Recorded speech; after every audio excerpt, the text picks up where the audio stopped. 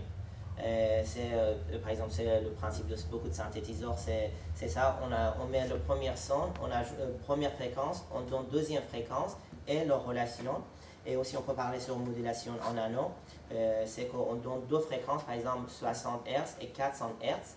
Et à la sortie, nous avons une fréquence de 1000 Hz, ça veut dire 600 plus 400. Nous avons une fréquence de 200 Hz, ça veut dire 600 moins 400. Donc nous avons deux fréquences qui n'ont pas fréquence première, qui ont au niveau de harmonie, qui sont plus riches, mais moins harmonieux.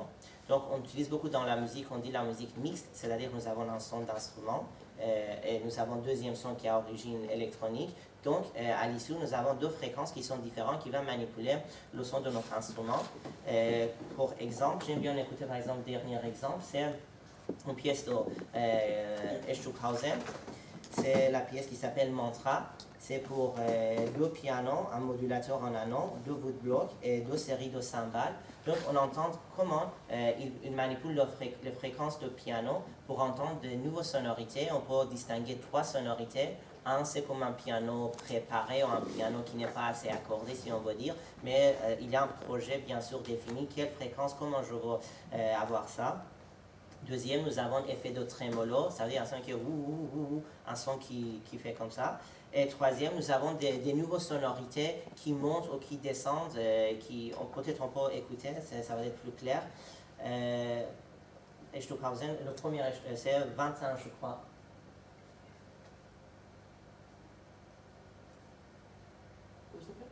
Stockhausen. Bah oui, mais la pièce. Et mantra.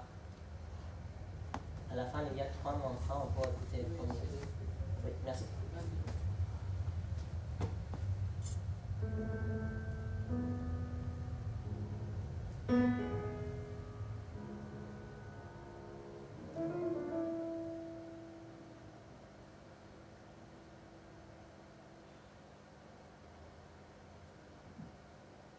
Ah, l'autre, on peut écouter 23 maintenant peut-être.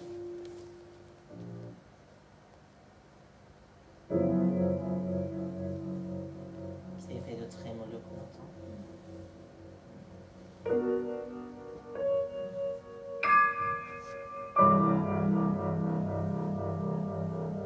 On peut écouter le suivant peut-être. Maintenant nous avons des sons comme glissandi qui montent ou qui descendent.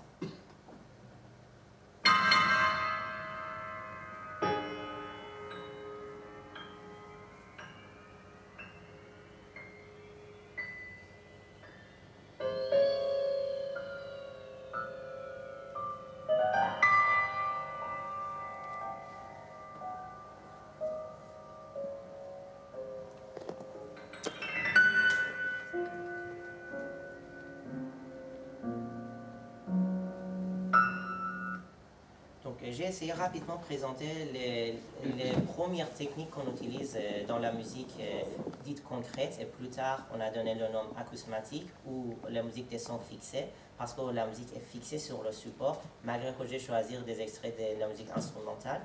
Mais ils sont des techniques aujourd'hui, comme c'était plutôt technique analogique, aujourd'hui on a passé par numérique. Donc, ça nous donne beaucoup de plus possibilités. Mais la base, ça va être sur cette idée. Comme j'ai dit, on ne peut pas parler sur vraiment technique de machine, c'est une technique d'interprétation des idées musicales, parce qu'un compositeur qui compose la musique dite acousmatique, c'est-à-dire une musique qu'on n'entend pas la source, on entend le son, il interprète ses sons lui-même. Il est compositeur et en même temps interprète et instrumentiste de ses sons. Donc, si je peux me permettre pour faire une synthèse, donc là, c'est que Sina a fait tout ce panorama justement de toutes les techniques compositionnelles, justement utilisées pour la musique électroacoustique. Donc, il parle justement d'un son musical qui se présente dans un musical dont comme matériau musical est épuisé déjà début 19e siècle, fin 19e siècle, début 20e siècle, et qu'est-ce qu'il cherche le compositeur? Donc il cherche justement un élargissement du son en fait. Ne pas rester avec le son musical, c'est pour ça qu'il y a l'introduction du bruit. Donc avec l'introduction du bruit, il y a toute une production importante compositionnelle, mais ce qui se passe après 1945, c'est très intéressant, c'est qu'il y a la manipulation du son. Donc on passe d'un son musical à le son considéré mais comme phénomène acoustique. C'est ça les deux tendances en fait en musique contemporaine. Ce qui est très intéressant dans la deuxième moitié du XXe siècle, c'est justement cette possibilité de traitement sonore. C'est ça ce qu'a expliqué Sina. Et là, il y a une question qui se pose toujours. Donc c'est justement comment on écrit cette musique. Donc la notion de partition commence à disparaître. Et là, c'est pour ça que quand j'ai fait la présentation, il y a justement une diversification, une recherche, une quête de nouvelles grammaires et de nouvelles écritures. C'est ça qui est intéressant au XXe siècle. Le son musical perd, on va dire, sa hiérarchie ou son privilège justement, et on va justement diversifier le son. C'est cet élargissement sonore qui fait justement le tournant au XXe siècle. D'accord. Bon, moi je vais parler de quelque chose de très spécifique, c'est l'articulation de la sonorité, c'est-à-dire comment deux sons vont s'articuler l'un avec l'autre. Dans les langages, à chaque fois qu'on coupe une syllabe et on prononce une autre, il y a une articulation. Si je dis « oh », il n'y a pas d'articulation parce que je n'ai jamais coupé. Mais si je dis « maison », il y en a deux syllabes, il y a une articulation. Bon, c'est la même chose que j'essayais d'analyser dans la musique instrumentale, pas électroacoustique, mais instrumentale. Et pour ça, il faut que j'en parle de certaines choses.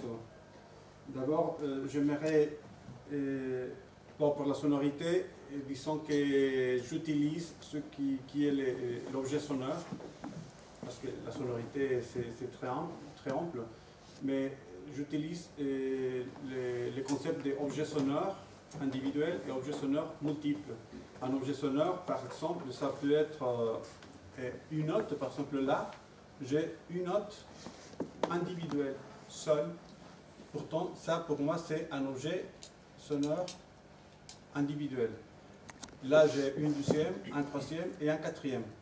Si je les ensemble tous, j'ai un objet sonore multiple. Et tous ensemble, ça me donne un geste. Ok? Bon, comment on articule de là à là, d'ici à la troisième, de la troisième à la quatrième, etc. Bon, je commence pour dire quelques définitions. D'abord, je vais parler des définitions, je trouvais dans un dictionnaire d'esthétique qui parle de l'articulation, mais en différentes matières, disons l'architecture et des autres. Et je vais lire textuellement, il dit « L'articulation est un moyen pour marquer un rythme ou des proportions. En architecture, une façade s'articule en hauteur par une superposition de ces tâches dont les limites sont souvent marquées par des bandes horizontales. Dans les autres arts plastiques, le terme d'articulation n'est guère employé pour désigner des faits analogues dans l'organisation de l'œuvre.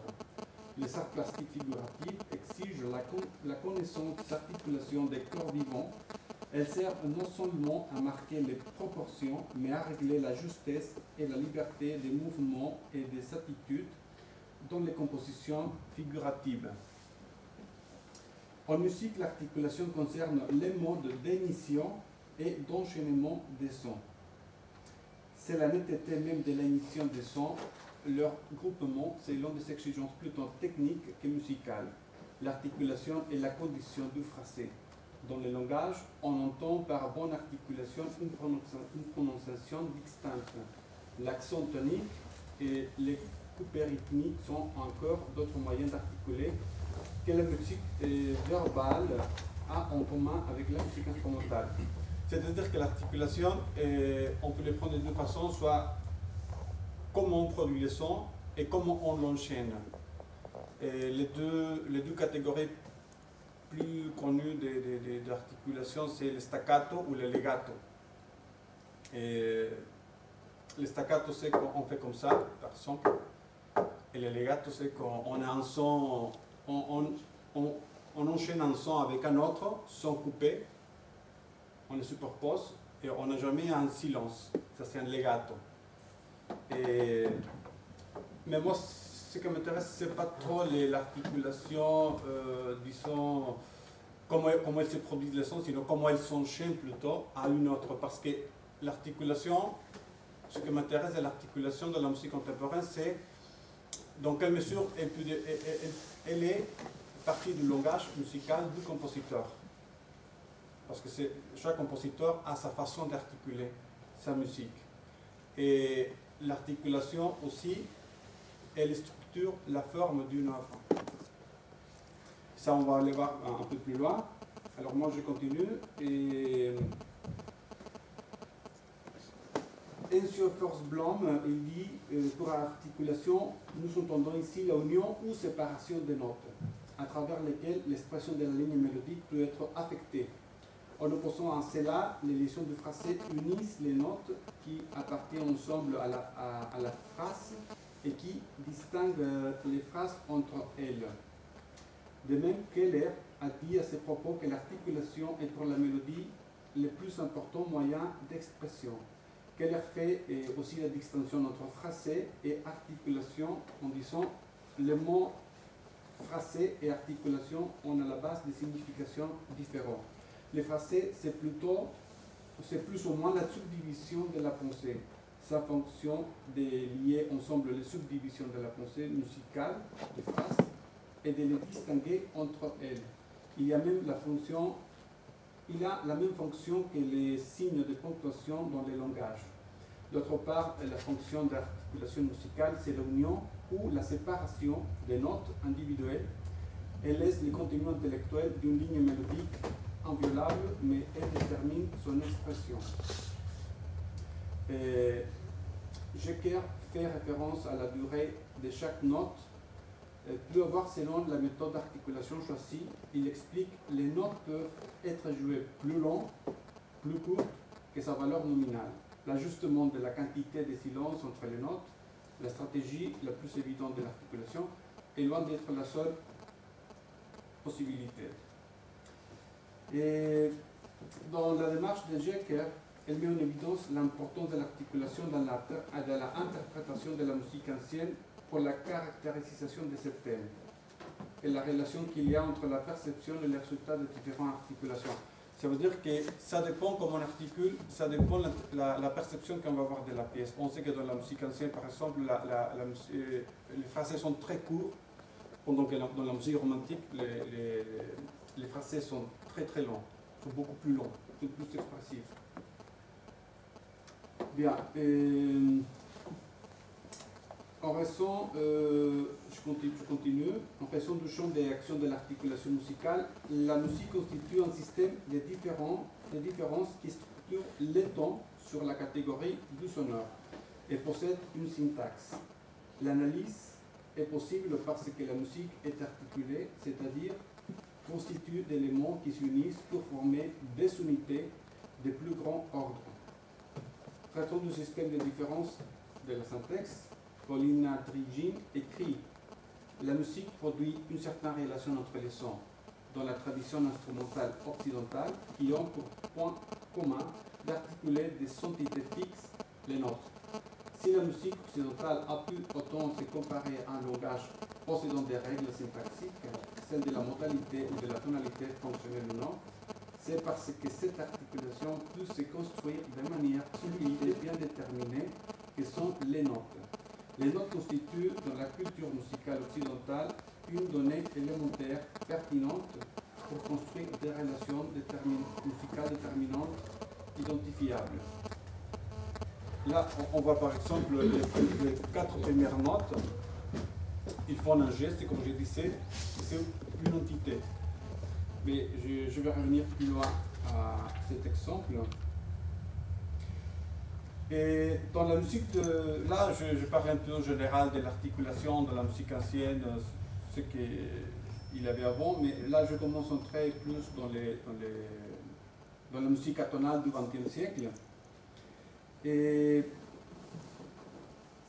Ligeti, Georges Ligeti, il a dit la variété des timbres fournit une articulation interne aux séries. Ainsi, au début des variations pour orchestre Opus 30 d'Anton Weber, c'est ça qu'on voit là-bas, les séries dodécaphoniques qui sont généralement articulées en 3 groupes de 4 notes. Chacune de ces groupes étant jouée par un instrument différent, 3 instruments différents participent donc à chaque déroulement de la série. La musique dodécaphonique, c'est la composition sérielle, c'est-à-dire que les compositeurs viennois faisaient. Les compositeurs viennois, c'était Schoenberg, Cécile, Weber et Alvenberg. Ils faisaient une série de 12 notes, dans l'ordre qu'ils voulaient, un ordre n'importe lequel, pour casser la tonalité. Donc les 12 notes, il avait la même hiérarchie. Il n'avait pas le premier degré qui était le plus important. Là, ils étaient tous pareils, c'est-à-dire c'était la démocratie, quoi. Plus ou moins. Alors, ce qu'il dit, c'est que dans cette pièce de Weber, l'opus 30, c'est la série des 12 notes, c'est articulé par groupe de 4 notes. C'est-à-dire, ici, on a un groupe de 4 notes, là, on a un autre groupe de 4 notes, et là, on a un autre groupe de 4 notes. Et là, ça recommence. C'est-à-dire, entre 4, 4 et 4, on a 12 notes, les 12 notes de la gamme musicale chromatique. Et c'est-à-dire que là, l'articulation se fait par groupe de 4 et par des timbres ou des sonorités, parce que maintenant le timbre est un peu demandé, on ne l'utilise plus, on dit sonorité. Disons qu'ici c'est la sonorité de la contrebasse qui fait le premier groupe, qui s'articule au deuxième groupe, lesquels se superposent à l'hautbois et la viole. À l'alto, oui. Et puis voilà, là on a 3 groupes de 4, et c'est la façon dont ça s'articule ici. Là, c'est pas, comme vous voyez, il y a une articulation de la sonorité de la contrebasse à la sonorité de l'hautbois et l'alto ensemble. C'est-à-dire que là, on a l'articulation du sonore. C'est pas seulement la sonorité, c'est pas seulement l'articulation de comment on attaque une note, parce que dans la musique ancienne, on voyait ce qui intéressait comme articulation, c'était l'accent. L'accent, c'est les petits traits qu'on voit au-dessus de la note, ou ces petits triangles couchés, ça sont des accents. C'était le type d'articulation qui intéressait à la musique ancienne. Là, moi, je ne m'intéresse pas trop à ça, sinon, autre type d'articulation qui vont plus loin, des objets sonores. Là, on a un objet sonore, un deuxième et un troisième objet sonore. Le deuxième et le troisième, ils se superposent. Donc, on a des autres types d'articulation. Et je continue. Alors, les catégories d'articulation les plus conventionnelles, comme je disais tout à l'heure, c'est le staccato, c'est les notes séparées, et le legato, que c'est des notes continues. Et il s'est de faire aussi davantage avec tous ces nouveaux procédés de langage musical de la fin du 19e siècle à l'aube du 20e siècle. Et Francis Beyer simplifie cette évolution des catégories d'articulation de la tonalité vers la tonalité en précisant que la suspension des fonctions tonales en détruisant à sa base même le vieil ordre établi, le plus particulièrement en supprimant les degrés privilégiés de la tonalité classique, ouvrait la voie à des possibilités nouvelles d'articulation de l'espace sonore pratiquement inépuisables. Et maintenant, on est en train de parler du surréalisme. Une autre site de Ligeti, il dit « La fonction de créer la forme, qui était autrefois réservée à quelques lignes mélodiques, motifs ou accords, est passée dans la musique sérielle à des catégories plus complexes telles que des blocs, des structures ou des textures. Ces différents états articulés articule la forme musicale surtout dans les cas où d'importantes différences de timbre et de densité s'ajoutant aux divers types de tissage. Là, on a 4 blocs, comme il dit Ligeti. Ce n'est plus la mélodie qui fait la forme comme dans la musique classique ou la musique ancienne, qu'on voyait une mélodie qui répondait successivement, et puis la mélodie elle était transposée dans une autre tonalité, etc. etc. Et là, on voyait comment on faisait les phrases, une phrase de 4 mesures chez Mozart, et puis une autre phrase de 4 mesures qui répondait à la première phrase de 4 mesures. Et là, la forme allait c'est complété petit à petit. Et là, on a des autres possibilités bien différentes. Et comme résultat de cette préoccupation de créer un réseau de relations, Stockhausen esquisse la technique de composition par groupe. Group in composition, qu'il appelle, qui permet une écoute plus repérable de tout discours et de ses éléments à l'intérieur de chaque groupe. Ce système d'organisation, Stockhausen le définit de la manière suivante. Et là, je vais passer à l'exemple suivant, comme vous commencez à visualiser. Et il est défini comme ça. Par groupe, on entend un nombre déterminé de sons reliés par des proportions apparentées à une qualité d'expérience supérieure, à savoir les groupes. Les différents groupes d'une composition se distinguent par différents caractères de proportions. Une structure différente, mais c'est correspondant dans la mesure où l'on ne peut comprendre les propriétés d'un groupe particulier qui on les comprenant selon les décrets d'affinité qu'elle partage avec les propriétés d'autres groupes. Donc là, ce que dit, c'est que là, j'ai mis les différents groupes qu'il y a dans la première page. Les groupes 1, les groupes 2, 3, 4, 5, jusqu'à les groupes 10. Et il dit par rapport à ça, le suivant. Ça, c'est le Klavierstück 1 pour piano. Et celle-ci est conçue sur le même système de structuration au niveau des caractéristiques telles que la montée pour le groupe 1. Là, on voit des notes, une note très grave qui commence à monter dans l'aigu jusqu'à arriver à là-bas. Là, on voit une montée qui est apparentée au groupe G9, ici. Mais là, je vais dire pourquoi.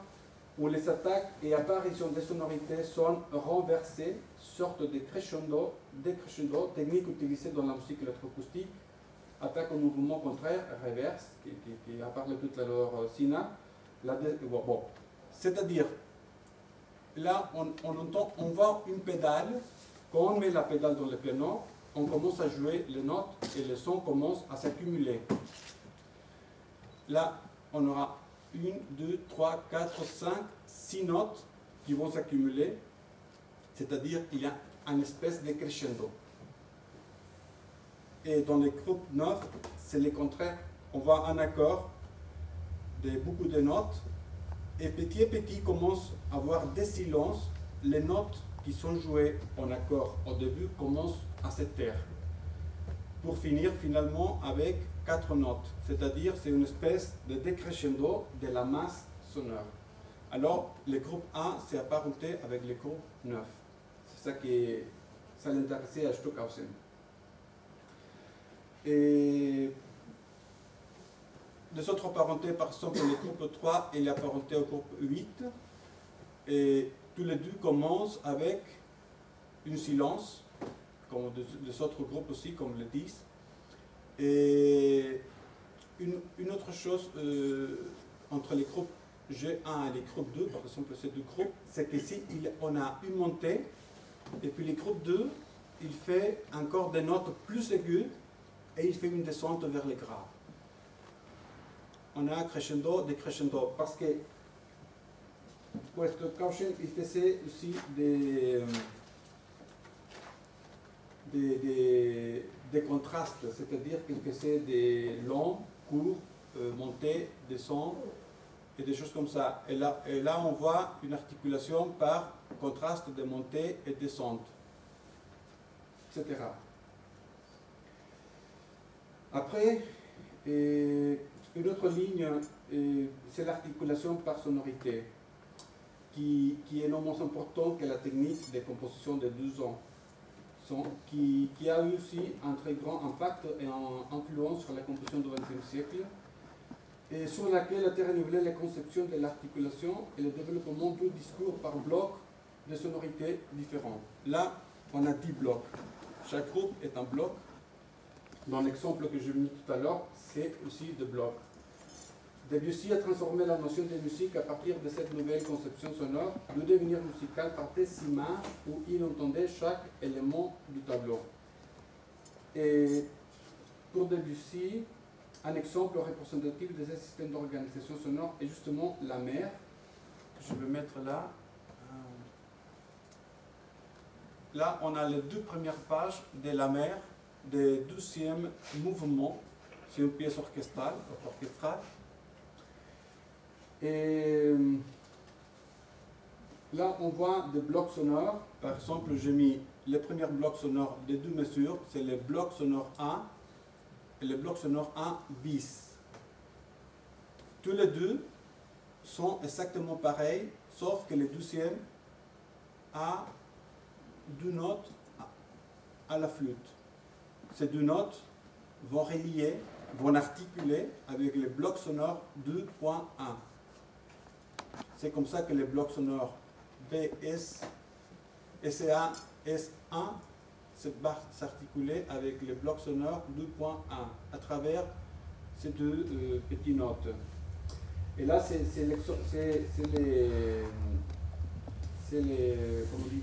l'articulation par bloc sonore.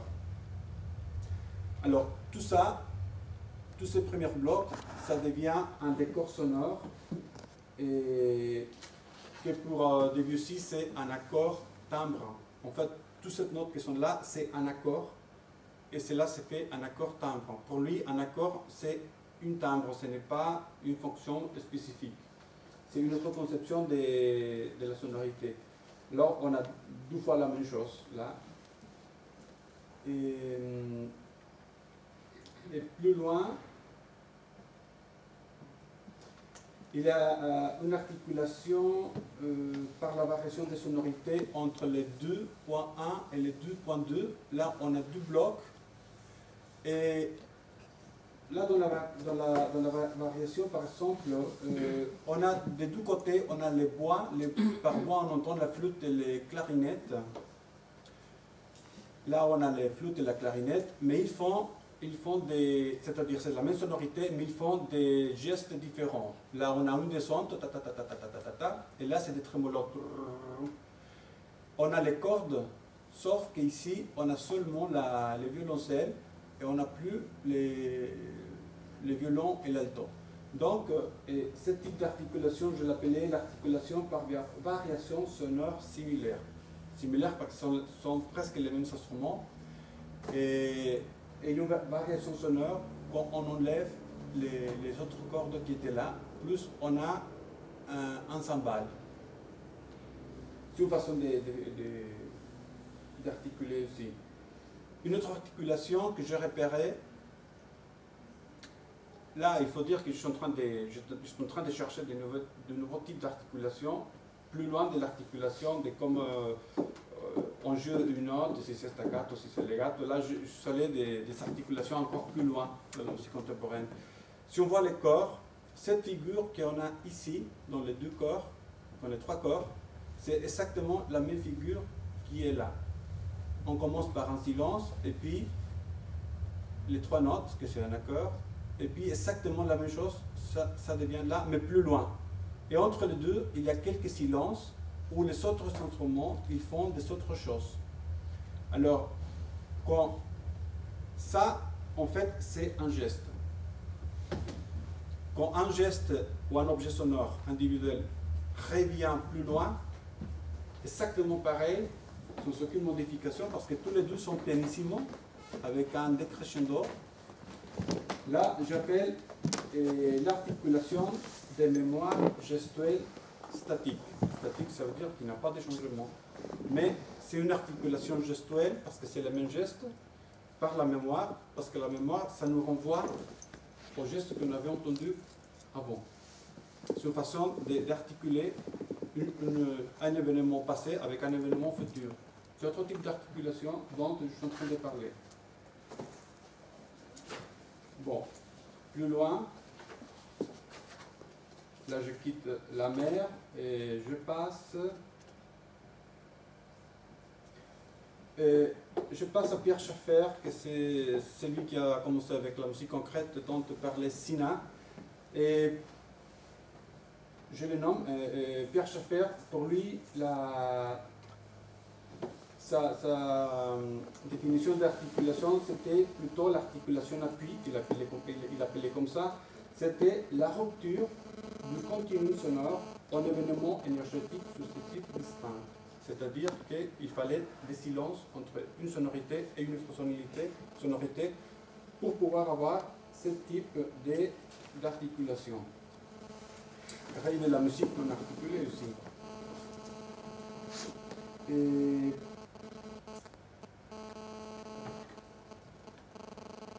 bon, je passe encore plus loin. Je vais passer à quelques exemples de musique que j'analysais.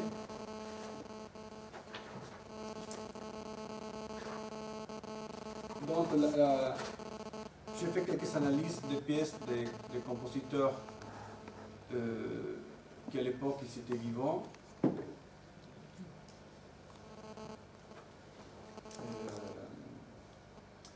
faut que je mette en ordre un peu ici.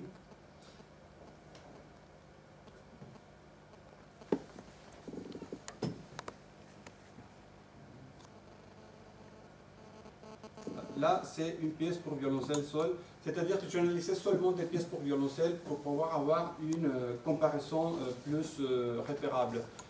Là, c'est une pièce d'Emmanuel Nunes, un compositeur portugais qui a vécu à Paris. Quand j'étais en train de l'analyser, il est encore vivant.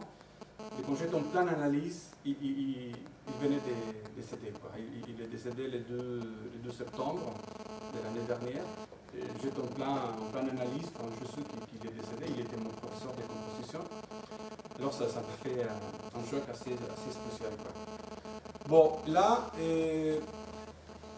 je vais parler de l'articulation de la mémoire gestuelle variable. Là, je parlais tout à l'heure de l'articulation de la mémoire gestuelle statique. Maintenant, c'est variable. Pourquoi? Parce que la sonorité, elle revient, mais d'une façon différente. C'est-à-dire que pour lui, dans cette pièce, ça c'est le commencement de la pièce, le plus important c'était la note Ré, que j'ai mis là. C'est un Ré très aigu dans les violoncelles. Alors il met les Ré plusieurs fois, et dans différents blocs, ça c'est un bloc, un autre bloc, etc. Il met Ré, Ré, et plus loin dans la composition, il met Ré, Ré, Ré, Ré, toujours Ré, avec différents dynamiques, c'est-à-dire différentes intensités à différents tempos, 80, 120, 64, c'est-à-dire que chaque Ré a une caractéristique différente, plus fort, plus vite, moins vite, différentes durées, et ce qui fait que tous les Ré sont différents. Et là, on parle des objets sonores individuels, et à la fin de la pièce, dans la dernière page, il fait cette figure, et là, on voit encore les Ré. Bon, je ne vais pas mettre tous les Ré qu'il a dans la pièce parce qu'ils sont 11 pages, c'est beaucoup. Mais là, on voit clairement dans toute la pièce, ces Ré-là qui revient et auquel j'ai appelé l'articulation de mémoire gestuelle variable. Et puis, aussi, autre type d'articulation que j'appelais par contraste sonore. Je vais mettre ça. Voilà. C'est plutôt ça et ça. Ici, on a une articulation par contraste sonore, c'est-à-dire qu'ici, on a une descente de l'aigu vers le grave en piano, c'est-à-dire piano c'est une intensité faible, et puis les mesures d'après, c'est une montée, c'est les contraires. On va de la note grave vers une note aiguë et en dynamique forte, fortissimo. C'est le contraire de ça, c'est une articulation par contraste sonore. Et entre tous les deux, on va... non, il n'y a pas ici. Mais bon, c'est par contraste sonore. Plus loin, je vais passer à les autres. Bon, je ne vais pas parler de tout le type d'articulations que j'ai trouvées parce que je passerai pas mal de temps à faire des définitions. Ce n'est pas l'intérêt. Maintenant, je passe à une autre pièce que c'est des Xenakis qui s'appelle Kotos. Là, on voit le début de la pièce. Il a un bloc sonore avec un son qu'il appelle bridge. C'est marqué là, bridge. Et puis, il a une interruption, il coupe de façon très brusque. Et il commence un autre bloc sonore, c'est-à-dire un objet sonore multiple avec des glissando. Cette ligne que vous voyez, qui monte, qui descend, qui monte, sont des glissando. Les glissando, c'est les sons qui font... Ça, c'est des glissando. Pendant que cette bridge sound, on va l'entendre tout à l'heure, mais il faut que je branche, c'est des sons qui font des bruits dans les cordes. On commence à les gratter avec l'archet, avec beaucoup de pression. On entend comme ça, comme si on serait en train de faire un bruit assez fort. On a une articulation par contraste, et puis on revient à cette bloc sonore. Celle-ci, elle est même que celle-ci, c'est-à-dire que là, c'est une articulation par mémoire gestuelle variable, parce que là, c'est plus long et il ne coupe pas de façon brusque. Il commence à diminuer petit à petit et il enchaîne, il s'articule à des notes en trémolo. Trémolo, c'est sans couper les sons. Alors là, il fait ce que j'appelais articulation de transition continue variable. Variable parce que déjà la dynamique, elle est variable et le type de son, il est variable aussi. Bon, maintenant, je vais essayer de... Non, parce que pour faire entendre ça, il faut que j'y aille là-bas. Mais il... Oui, bon. Il me reste bon, je vais me déplacer vers là-bas pour toucher. Vous allez entendre d'abord les premiers sons, puis les deuxièmes sons, et puis les troisièmes sons qui reviennent, que c'est les mêmes que les premiers.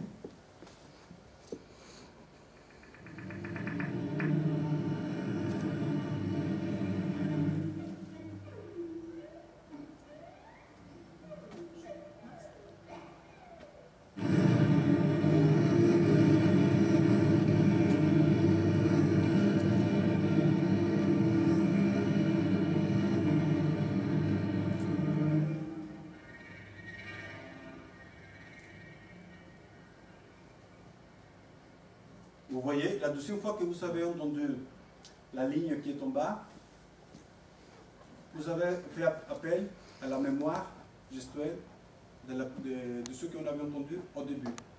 Là, on a une articulation par mémoire gestuelle.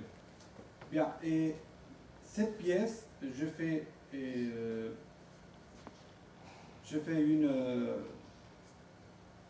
un graphique de toute la pièce.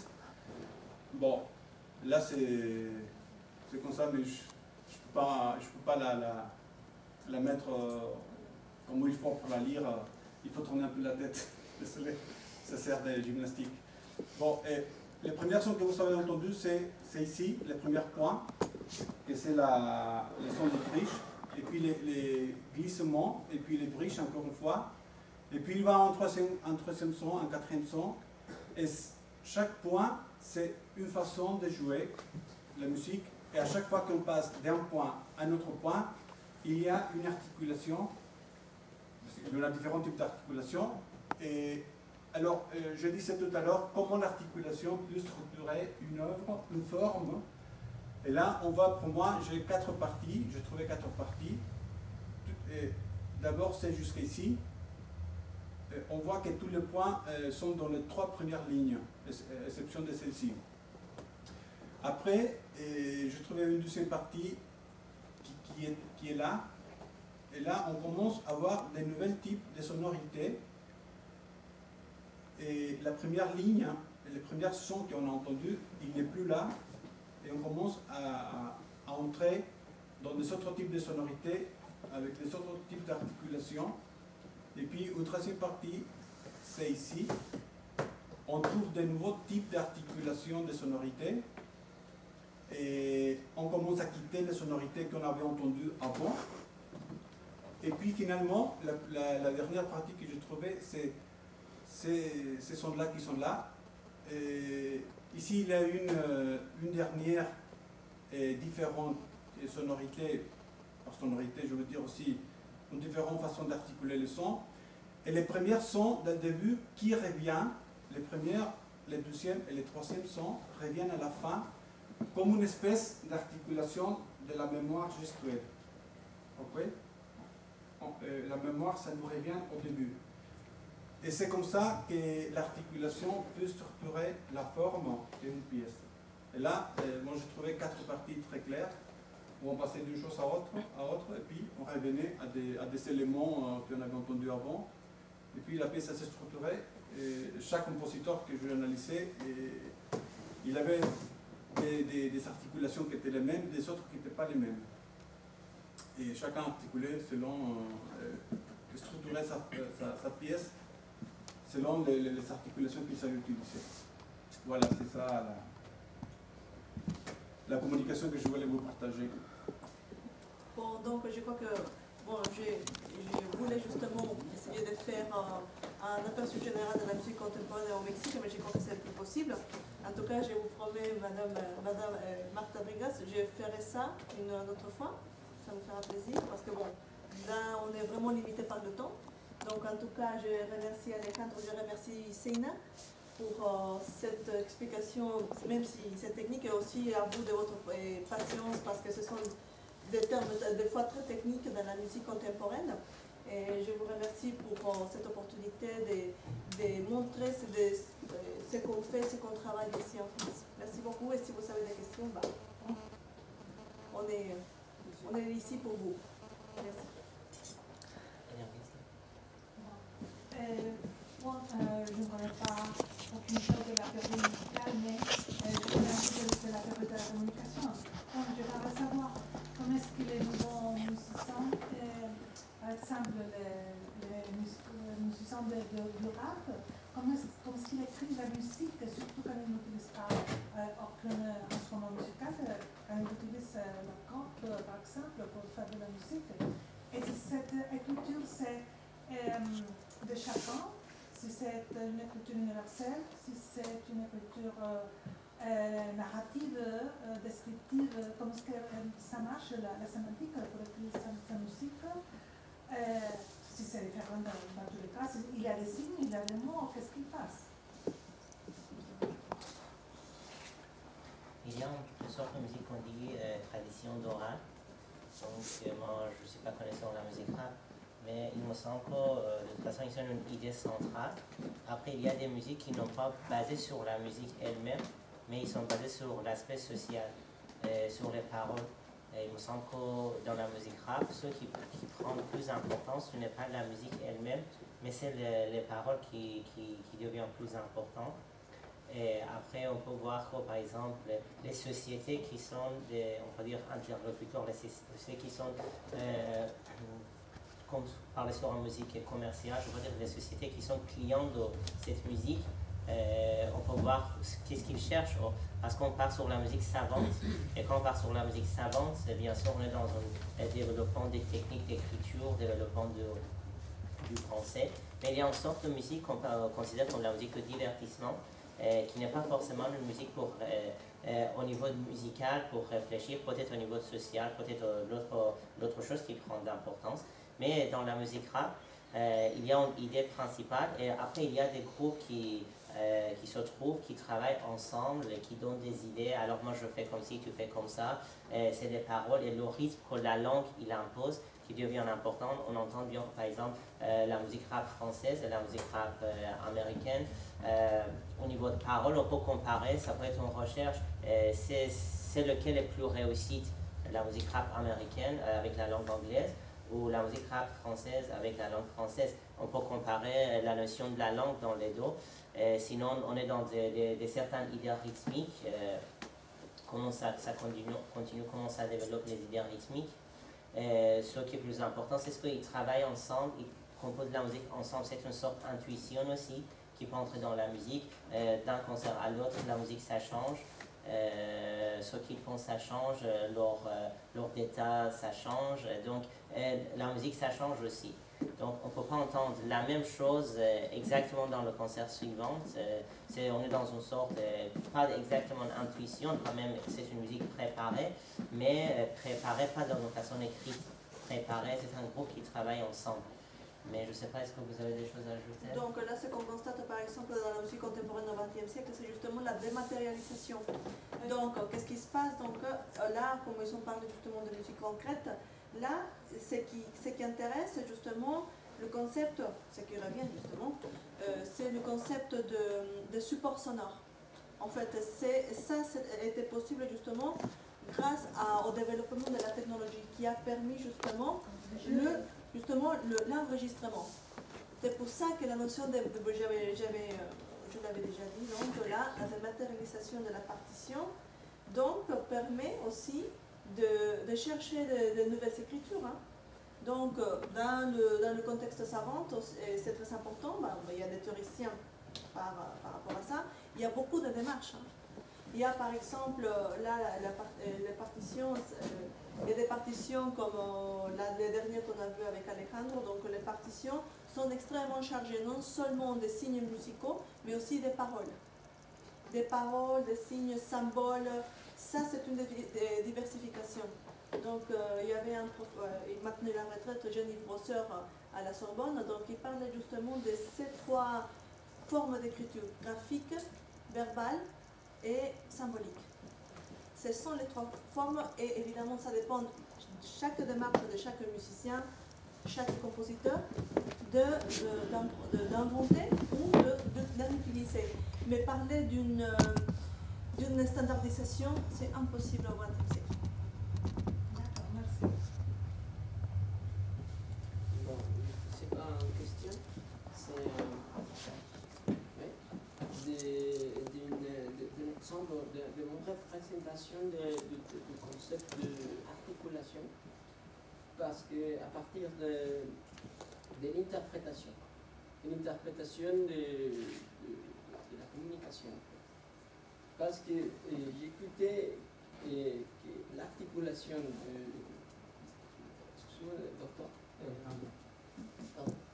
Alejandro a été à l'écriture, à partir de la lecture, a été plus articulée que l'expression à partir de l'expression orale. Je ne sais pas si c'est clair. Son discours a été plus articulé et il y a beaucoup d'espace entre les idées du geste. Et normalement, c'est desarrolla la música, supongo, en improvisación. Y quizá es un punto de reflexión, por eso digo, no es una pregunta, es un punto de reflexión rápida, que tiene que ver con la problemática de la escritura. Es decir, que el desarrollo creativo a partir de la improvisación puede ser mucho mayor que el desarrollo de la conceptualización o la materialización de un objeto creativo en una gráfica o en una partitura. En cualquier forma, eso quizá es la gran problemática de la escritura musical, parte de una integración, de una tentativa de integración de algo que es probablemente difícil de organizar por las diferentes pluralidades de conceptos. Bon, je peux répondre. Si j'ai bien compris, donc là tu opposes donc, le problème qui pose justement une musique qui a seulement un support sonore. C'est bon? Donc là le problème c'est le support sonore et après le théoriser pour donner une proposition d'écriture. Ouais. Et donc que toi tu vois la possibilité plutôt dans de l'improvisation, donc d'une façon beaucoup plus créative justement, d'écrire. Pas plus créatif, mais peut-être plus organique. Oui, tout à fait. Mais à partir d'un point de vue de l'interprète, de la création de l'interprète comme compositeur, ou comme créateur, plus que compositeur. Oui, oui. Moi aussi, j'ai pas eu l'occasion justement de parler de de l'improvisation parce que bon, on n'a pas le temps. Mais justement, là, on se pose la question. Quelle est la place du compositeur et maintenant quelle est la place des improvisateurs, parce que maintenant il y a les improvisateurs qui enregistrent et maintenant ils sont en même temps compositeurs et musiciens. En fait, quand on analyse la graphique de l'improvisation, nous pouvons voir, les très précises organisations des idées musicaux.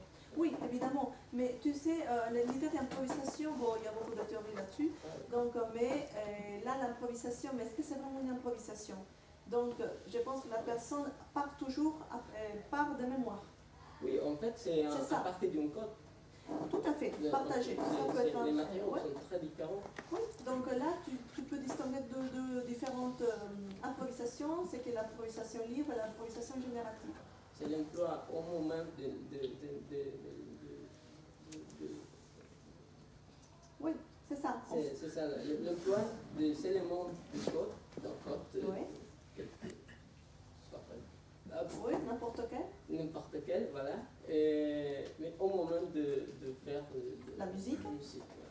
Mais il me semble qu'on doit préciser ou parler sur quelle improvisation. Exactement. Parce que dans la musique persane, on fait improvisation, dans la musique arabe, on fait improvisation, dans la musique jazz, on fait improvisation. Et il y a certains moments dans la musique contemporaine qu'on laisse instrumentiste faire improvisation. Il y a certaines cadences de concertos au piano de Mozart qui sont improvisées. Donc il faudra qu'on précise, on part sur tous les styles, quel genre et quelle époque de musique improvisation. Il faut qu'on soit précis pour qu'on puisse répondre. Sinon, c'est très vague, vraiment. Je ne parle pas espagnol, mais si c'est la question d'improvisation, il faut parler sur les idées qui sont très précises. Mais quelle improvisation, chez quel musicien vous parlez? C'est ça. Si on sache, on peut analyser plus facile. Mais l'idée d'improvisation, c'est un peu comme l'idée de la musique contemporaine. On part sur la musique contemporaine, on part sur la musique de qui? Et quel style, quelle époque, quel pays, quel compositeur. Parce que compositeur par compositeur, ça change. Même l'âge par l'âge, ça change. Un compositeur qui avait un style à l'âge de 20 ans, 25 ans, il n'a plus le même style à l'âge de 60 ans. Il change la façon de composer. Par exemple, je donne l'exemple de Klaus Hubert, un compositeur allemand, et qui, quand on analyse les pièces de jeunesse et les pièces qu'il compose maintenant, sont différentes. Ce n'est pas la même personne. Ou en l'improvisation, bien sûr, c'est ça. Mais l'autre question, c'est sur l'improvisation que vous entendez. Il se forme pendant la répétition peut-être. Ce n'est pas ce que vous entendez, ce n'est pas peut-être improvisation. D'autre part, on peut dire une bonne improvisation, c'est une sorte de composition qu'on fait dans un moment très court. Donc pour être un bon improvisateur, donc, il faut qu'on sache beaucoup de choses avant. Donc c'est le moment de réflexion qui est plus rapide. Mais sinon, après, comme je ne sais pas vous parler sur quel genre de musique, c'est dur de répondre. Oui, c'est pas en question. Ah oui. Là, je parlais de l'articulation des musiques écrites. Parce que si on fait l'analyse de l'articulation à partir des interprètes, c'est toute notre analyse. Oui, mais là, ça peut c'est arriver. pour ça que je dis que je parle de l'idée de l'articulation comme l'organisation des concepts ou de objet sonore. C'est un code Mais c'est un sujet extrêmement large. Oui, c'est ça. Parce que je ne comprends pas espagnol, mais par question, ce que j'ai eu, c'est peut-être que tu penses qu'on va avoir plus de possibilités aussi, il y a des interprètes qui peuvent chercher leur solution à partir de données ou des informations données par le compositeur. Donc, dont il y a articulation, parfois dans le côté écriture aussi, mais dans le matériau, dans l'édition de l'esprit, dans toutes les façons. Donc, ça, c'était fait déjà dans plusieurs tendances à la musique contemporaine, depuis le plus classique comme Stockhausen jusqu'à aujourd'hui. Par exemple, il y a un compositeur qui a un terme qu'il utilise pour ça qui s'appelle compromisation en Canada. Ça fait qu'il donne l'information très précise, parfois pas assez précis, ça dépend, ça varie. Et à partir de ces données littéraires, données visuelles, les autres choses aussi, des choses sur l'articulation et les matériaux, parfois des choses techniques, parfois des choses d'habitude ou contre-habitude. On peut construire des choses qui sont quand même, qui est construite et à la fois donne l'interprète une liberté de choisir et de trouver ces choses plus personnelles à lui. Du coup, on a un discours qui est vivant et savant à la fois, mais aussi plus large qu'un compositeur qui connaît des choses dans l'instrument, mais pas autant que la personne qui joue lui-même. Mais sinon, il y a un très bon exemple qui est de Denis Dufour, qui est compositeur français à Paris, qui est un des premiers, enfin, qui est le premier d'avoir transcrit fait des travaux de relève graphique des œuvres électroniques. Donc, le relève graphique des œuvres de Pierre Schaeffer, dont on a parlé tout à l'heure, qui est l'inventeur et la personne qui a théorisé le système. Et donc, Denis Dufour a fait le relève graphique d'abord des œuvres de Schaeffer, et à partir de ça, il a fait un relève graphique spécifique pour les instrumentistes. Alors, il y a une pièce qui fait que les instrumentistes regardent ce relève graphique et ils entendent le partie originale par le CD ou par ordinateur. Ils essayent de reproduire ça dans leur façon, dans leur instrument et dans leur formation. Donc, il n'y a pas un instrument fixé, on revient dans l'époque de Bach, pas un instrument fixé, rien fixé vraiment, mais il faut produire ce son le plus proche possible avec notre moyen. Donc on peut avoir un violon ou un autre instrument plus moins classique. Donc ça nous donne la liberté et à la fois ça garde les constructions. Il y a d'autres questions? Je ne vais pas nous poser une question, je vais faire une petite intervention. Je trouve formidable ces sortes de discussions à la Maison du Mexique parce qu'ils nous mettent dans l'actualité de la réflexion sur la musique et l'art. En réalité, peut-être que si on a inversé les interventions, d'abord écouter Alexandre et après Sim, on aura la possibilité de comprendre mieux la dématérialisation à tout le long du XXe siècle. Parce qu'à l'inverse, ça a été plus difficile de comprendre. Et donc, en me plaçant dans cette logique, je vois que c'est presque la même chose qui a passé avec tous les arts. Et le travail d'Alejandro se ressemble beaucoup aux réflexions qu'ont fait les cubistes, par exemple. Tous les mouvements du cubisme analytique, après du cubisme synthétique, à la fin, le cubisme curvilinéaire, ça me fait rappeler à ce qui passe avec cette sorte de soit staccato, soit legato, soit un jeu libre de ces deux mouvements, mais qu'encore ils sont un support écrit. La différence entre la première intervention et la dernière, c'est qu'avec le début de la dématérialisation, on se trouve avec une compréhension encore occidentale et dans ce sens, dans la continuation classique de la musique. Encore quand on voit soit les gestuels hors groupe, dans la mesure de notre compréhension, on voit que c'est la continuation de la musique occidentale. Il y a une logique, une réflexion pour garder par le support du pentagramme une raison d'être. Par contre, dans la première partie de l'explication, on se trouve avec la multiplicité absolue de l'individu sur la collectivité. Et pour cela que je comprends la préoccupation des interprètes qui veulent avoir une logique de telle façon que toujours Vivaldi soit Vivaldi et que ne pourra être jamais un autre que Vivaldi. On dit, bon, c'est le printemps, c'est l'hiver, c'est l'automne, et on sait de quoi on parle, soit en Chine, soit au Pérou, soit au Mexique. On sait qu'on parle et on peut arriver à sentir le printemps ou l'automne ou l'hiver sans connaître les pentagrammes. Mais dans la dernière partie de la musique actuelle, ça passe comme maintenant arrive avec la peinture, où la décision de l'individu artiste s'impose sur tout moyen.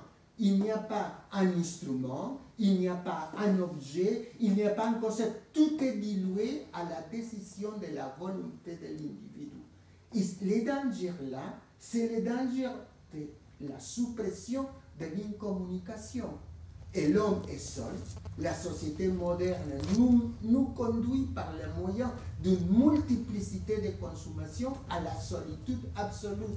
Bien sûr, chacun de nous est producteur de musique. Notre corps, c'est un ensemble de sonorités qu'on crée et on peut se transformer en musique. Chacun de nous, et c'est très bien. Mais est-ce qu'on pourra partager ces sortes de musique dans une collectivité? Et est-ce qu'on pourra trouver des autres musiques qui acceptent, suivent les règles de l'autre? On est arrivé à la limite, dans la peinture, on la voit. Qu'est-ce que c'est la peinture minimaliste? Un petit point dans un écran complètement vide. Au maximaliste, un écran complètement avec un seul couleur, les monochromes. Donc, je crois que là, c'est une réflexion, pas seulement de la musique et la procédure de la musique, mais dans quelle société nous sommes pour produire quelle musique. Bon, si je peux répondre un peu, parce que bon, moi, j'ai pas eu le temps de développer mon sujet, mais en fait, là, figurez-vous que par exemple, au Mexique, c'est le phénomène contraire, en fait. Là, au Mexique, il y a toujours la notion de collectif. En fait, là, maintenant, je n'ai pas pu développer mon sujet qui est quelles sont les tendances actuelles dans la musique du XXe siècle, par exemple, dans le cas spécifique au Mexique. C'est justement cette idée de collectivité et d'interdisciplinarité qui sont très forts. C'est-à-dire, le son sert justement comme élément articulateur pour que les arts puissent converger ensemble, puissent, je ne vais pas dire dialoguer, mais en fait interagir. Donc là, c'est que par exemple Manuel Rocha, c'est aussi un artiste sonore, constate, c'est qu'en fait on passe de l'évolution du son comme un phénomène, déjà on avait parlé du son musical, on avait parlé du son proprement dit comme un phénomène acoustique, et là maintenant justement on en passe à un son. Donc, dans la démarche de Manuel Rocha, au Mexique, il cherche les compositeurs à trouver justement cette notion d'identité sonore, figurez-vous. En fait, justement, on se sent déjà des fois, par exemple, par rapport au son, c'est un sujet très large, ça peut être très très flou, mais en fait, là, l'interaction des arts, en fait, fait justement cette convergence de musique et qui veut intégrer justement tout le sonore, l'urbain avec la musique. Et là, les installations sont très importantes et les gens, il y a de plus en plus de gens intéressés justement à cette interaction des arts. Il y a une communication aussi. Ah oui, c'est sûr, mais dans ces cas, on se place dans une tradition et à le style d'Alejandro. À partir du moment où il y a deux musiciens, ou un musicien et quelqu'un qui écoute et qui apprécie, ils se mettent d'accord pour comprendre l'autre, on a la base pour faire une écriture. On peut faire hiéroglyphes, ou on peut faire, comme disent les amis du Canada, ou des installations, mais alors qu'on supprime le caractère de composition absolument technologique. Ça veut dire qu'à la fin, si nous on se place dans les compositeurs uniques avec un public qui partage, qui communie cette unicité, on est dans le schéma traditionnel de la musique. Et on va revenir donc à les formes les plus anciennes de musique. Parce que qu'est-ce qui passe si dans la dématérialisation et société, on revient à la musique peut-être du paléolithique? Peut-être dans tous les sens de la vie, on va retourner au paléolithique. Et on analyse comme ça. Oui. Et moi, c'était une question pour Sina, mais bon, c'est aussi pour tous. Et par rapport aux nouvelles technologies, bon, ce que l'on gagne, c'est très clair, il y a de nouveaux traitements de son, même une nouvelle manière de concevoir la musique. Mais qu'est-ce que l'on perd par rapport à la musique que l'on faisait avant les nouvelles technologies? Qu'est-ce qu'on perd? Qu'est-ce qu'on perd par rapport à la tradition, je ne sais pas. Mais je ne crois pas qu'on perd, on gagne des choses, on est dans une transformation des idées. C'est-à-dire, on change, la façon qu'on percevoir des choses, ça change. Et je ne peux pas répondre vraiment ce qu'on perd, on transforme des formes. Par exemple, il y a des nouvelles formes qui arrivent, et des formes anciennes qui n'existent pas. C'est-à-dire qu'il y a un tel compositeur qui travaille sur les formes qui sont différentes, sur les sons qui sont différents. Après, qu'est-ce qu'on perd? Bon, je pensais aussi à la manière d'écrire la musique, les manuscrits. Ce qui est important, c'est que d'abord, ce n'est pas les machines qui font la musique. Donc, c'est pas correct si on pense. Quand on part sur la nouvelle technologie, ce n'est pas les nouvelles technologies qui font la musique. C'est un compositeur qui fait la musique. Donc, il a choisi d'utiliser des nouvelles technologies pour réaliser ses idées.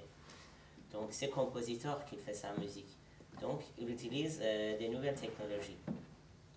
Donc, il utilise la musique, par exemple, il fait la musique électroacoustique. Il y a certains critiques, moi je ne suis pas d'accord, mais il y a certains qui disent qu'on a éliminé la place de l'interprète.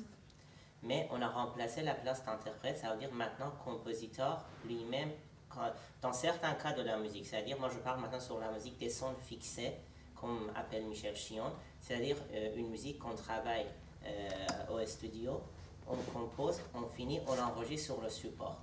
Donc, musique, il est déjà là. Donc, il y a certains qui pensent qu'il n'y a pas d'interprète, mais c'est le compositeur lui-même interprète de ces sons. Parce que non seulement il pense sur le concept de composition, soit il écrit des choses, soit il fait d'un relevé graphique, soit il écrit ses idées, mais il réalise ses sons. Donc, toutes les articulations que maintenant on a vues, qu'Alejandro il a expliqué, il doit jouer ces articulations. Donc, il doit réaliser ses sons. Lui, il est compositeur, il est interprète. D'autres choses qui ajoutent aujourd'hui, c'est la question d'espatialisation. On peut considérer spatialisation comme une sorte d'interprétation. Donc, soit on a une spatialisation fixée sur le support, c'est-à-dire à travers 8 haut-parleurs, 5 points, nos différents systèmes de spatialisation qui changent la perception, qui est le travail du compositeur. Soit on part sur l'autre façon de spatialisation, qui est ensemble de haut-parleurs. C'est un dispositif de projection du son qu'on a plusieurs haut-parleurs dans différents lieux géographiques. Il y a un interprète qui va projeter sur les différents haut-parleurs. C'est une autre sorte d'interprétation. Après, il y a une autre interprétation qu'on peut dire, qu'on va revenir vers l'idée d'individu. Chacun de nous interprète la musique qu'on écoute. Nous avons un compositeur qui compose, traditionnellement un interprète qui joue, et nous, on va recevoir cette musique et on va interpréter cette musique. Et l'autre chose, on peut poser cette question, peut-être il y a une musique qu'on n'a pas besoin d'interpréter dans une façon traditionnelle, mais parallèlement, nous avons la musique instrumentale qui existera.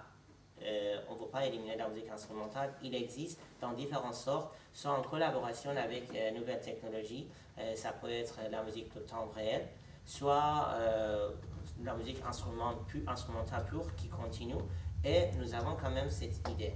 Mais ce qu'on peut perdre musicalement, on peut parler socialement, on peut parler, ça va être un peu, quand même c'est un sujet vaste pour ce qu'on va faire. À quel niveau vous voulez dire? Non, je voulais, bon, c'était juste de ce côté-là des interprètes et aussi du côté physique. Oui. De l'écriture, de la partition. De la partition. Et... on peut considérer le support comme la partition. Si moi j'ai une partition graphique devant moi, que je l'interprète, maintenant, au lieu d'écrire sur ce support, j'écris sur un support audio comme le cinéma et le théâtre. Donc le cinéma, on a un support vidéo qu'on peut le voir, mais pour le théâtre, quand même, on a besoin pour lire, pour travailler, pour jouer avec les interprètes. Mais au cinéma, il n'a pas effacé le rôle d'interprète, il a créé une autre façon de penser. Il y a des interprètes, mais leur travail est enregistré. Donc dans la salle de cinéma, on ne voit pas l'interprète devant nous physiquement, mais on voit ses images. Je ne sais pas. Non, oui, merci. Très vite fait, moi je pense qu'on ne perd rien, au contraire on gagne. On perdrait seulement si on annule ce qu'il avait avant. On ajoute, on communique autrement, en plus de ce qu'il y avait avant. Simplement. Vous avez d'autres questions? En tout cas, merci beaucoup pour votre patience. Et bon, on est vraiment content que le sujet a éveillé tant de questions et d'intérêt. Merci beaucoup. Merci à vous.